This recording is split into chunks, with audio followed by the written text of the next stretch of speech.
June 23, 24 current affairs பார்க்கலாம். First news என்ன அப்படின்னா அதே தான். கள்ளக்குறிச்சி கள்ளச்சாராயம் சம்பவம் தான் அதிகமாக நியூஸ் பேப்பரில் வருது. கள்ளக்குறிச்சி கள்ளச்சாராயத்தில் ஏற்பட்ட உயிரிழப்பு குறித்து விசாரணை அறிக்கை 2 நாட்களில் மத்திய அரசிடம் சமர்ப்பிக்க வேண்டும் என்று தேசிய தாழ்த்தப்பட்டோர் ஆணைய இயக்குனர் எஸ் ரவிவர்மன் தெரிவித்தார். ஸோ இது ஜஸ்ட்டு ரொம்ப இம்பார்ட்டண்டான ஜஸ்ட் ஒரு சின்ன நியூஸ் தான் இது. இதில் நம்ம என்ன பார்க்கணும் அப்படின்னா, இந்த கள்ளக்குறிச்சி மாவட்டம் கள்ளச்சாராயம் தொடர்பாக எந்த ஆணையம், தேசிய தாழ்த்தப்பட்டோர் ஆணையம், அதோடு தொடர்புடைய தேசிய தாழ்த்தப்பட்டோர் ஆணையம். ஏன் அப்படின்னா உயிரிழந்தவங்களில் பெரும்பாலானோர் பட்டியல் இனத்தவர் அப்படின்றத சொல்கிறாங்க.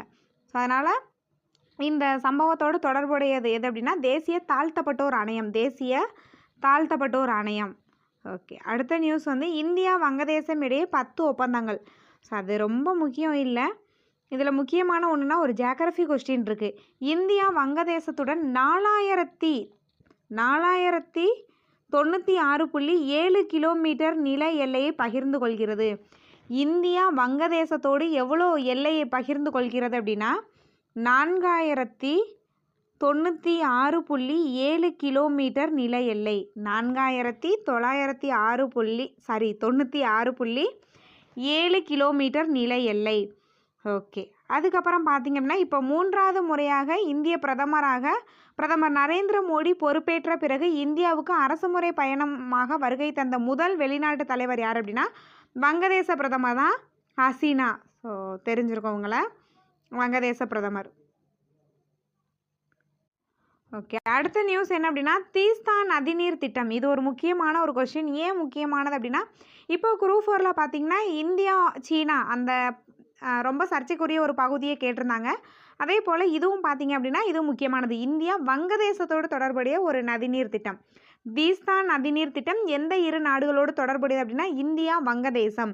இப்போ இந்தியா சீனா குரூப் 4ல் கேட்டிருந்தாங்க. அதே போல் இந்த தீஸ்தா நதிநீர் திட்டமும் கேட்கறதுக்கான வாய்ப்புகள் இருக்குது. வங்கதேசத்தில் தீஸ்தா நதிநீர் சேமிப்பு மேலாண்மைக்கான மாபெரும் திட்டத்தை செயல்படுத்த இந்தியா முனைப்பு காட்டியுள்ளது. ஸோ அப்போ இது எந்த 2 நாடுகளோடு தொடர்புடையது அப்படின்னா இந்தியா வங்கதேசம். அடுத்தது போட்டித் தேர்வுகளை சீரமைக்க இஸ்ரோ முன்னாள் தலைவர் தலைமையில் 7 பேர் கொண்ட குழு அமைக்கப்பட்டுள்ளது. தேசிய தேர்வுகள் முகமை சார்பில் நடத்தப்படும் போட்டித் தேர்வுகளை சீரமைக்க இஸ்ரோவோட முன்னாள் தலைவர் கே ராதாகிருஷ்ணன் தலைமையில் 7 பேர் கொண்ட உயர்நிலை குழுவை மத்திய அரசு நியமித்துள்ளது.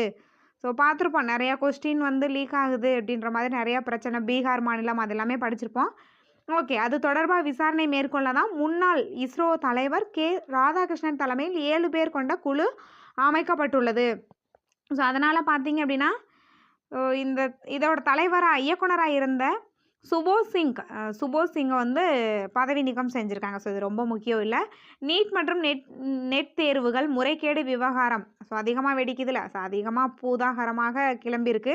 ஏன்னா அப்படின்னா இந்த பிரச்சனை அந்த கொஸ்டின் லீக் ஆகுது அப்படின்ற மாதிரி. இது தொடர்பாக சீரமைக்கிறதுக்கு தான் இஸ்ரோவோட முன்னாள் தலைவர் கே ராதாகிருஷ்ணன் தலைமையில் குழு அமைக்கப்பட்டுள்ளது. அது ஒரு முக்கியமான கொஸ்டின். அதுக்கப்புறம் பார்த்திங்கன்னா இந்த ஆண்டு 10வது சர்வதேச யோகா தினம் ஜூன் 21. இதுவும் முக்கியமான ஒன்று. 10வது சர்வதேச யோகா தினம் இந்த ஆண்டு. ஸோ இந்த யோகா தினம் பார்த்திங்க அப்படின்னா இந்தியாவோட கோரிக்கையை ஏற்று ஐநா 2014ஆம் ஆண்டு சர்வதேச யோகா தினம் ஜூன் 21 கொண்டாடப்படும் அப்படின்றத அனௌன்ஸ் பண்ணியிருப்பாங்க. ஸோ இந்த ஆண்டு 10வது சர்வதேச யோகா தினம் இந்தியாவில் எங்கே இந்த கருத்தரங்கம் நடந்துச்சு அப்படின்னா ஜம்மு காஷ்மீர் ஸ்ரீநகர்லாம் நடந்துச்சு. ஸோ ஓகே, எந்த தினம் அப்படின்னா ஜூன் 21. இப்போது அதிகமாக எக்ஸாமில் கேட்குற தினங்கள் பார்த்திங்கன்னா ரொம்ப ஃபேமஸான தினம் தான் கேட்குறாங்க. இப்போ குரூப் 4ல் என்ன கேட்டிருந்தாங்கன்னா கல்வி வளர்ச்சி நாள், அவ்வளோதான். இந்த மாதிரி சிம்பிளான தினங்கள் தான் கேட்குறாங்க. ஓகே, உலக ஒட்டக தினம் ஜூன் 22 தான் பார்த்தீங்கன்னா உலக ஒட்டக தினம். ராஜஸ்தான் மாநிலத்தில் தான் ஒட்டக ஆராய்ச்சி தேசிய மையம் இருக்குது. ஒட்டக ஆராய்ச்சி தேசிய மையம் இந்தியாவில் எங்கே இருக்குது அப்படின்னா ராஜஸ்தான் மாநிலத்தில் உள்ளது. உலக ஒட்டக தினம் ஜூன் 22. அடுத்தது சுனிதா வில்லியம்ஸ். இவங்க இந்திய வம்சாவளியை சேர்ந்தவங்க. விண்வெளிக்கு செல்லும் 3வது பெண்மணி. ஓகேவா, நாசா தான் ஃபஸ்ட் 2 டைம்ஸ் அனுப்புனாங்க. இப்போயும் அமெரிக்காவோட நிறுவனம் தான் அனுப்பியிருக்காங்க. சர்வதேச விண்வெளி நிலையத்திற்கு 3வது முறையாக செல்லும் நபர் யார் அப்படின்னா இவங்க தான். 3வது முறையாக செல்லும் முதல் பெண் அப்படின்றதும் இவங்க தான். சுனிதா வில்லியம்ஸ் இந்திய வம்சாவளியை சேர்ந்தவர். அடுத்தது மறுபயன்பாட்டுக்கான ஏவுகலம். இது வந்து இஸ்ரோவோடது. இது ரொம்ப ரொம்ப முக்கியமான ஒரு கொஸ்டின். ஜஸ்ட் அந்த பேரை மட்டும் நோட் பண்ணிக்கோங்க. புஷ்பக் அதோட பேர் வந்து புஷ்பக். இது மட்டும் போதும். புஷ்பக் அப்படின்றதான் அதோட நேம்.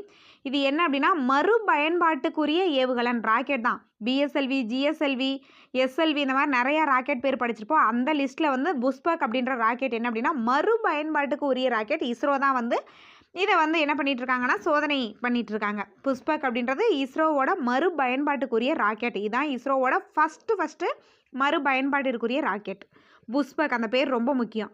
அதுக்கப்புறம் வந்து அம்ரித் பாரத் நிலையம் அப்படின்னா என்ன அப்படின்னா அம்ரித் பாரத் அப்படின்ற ஸ்கீம் எதற்காக அப்படின்னா ரொம்ப பழமையான ரயில் நிலையங்களை மறுசீரமைப்பு செய்கிறது தான் வந்து இந்த ஸ்கீம்.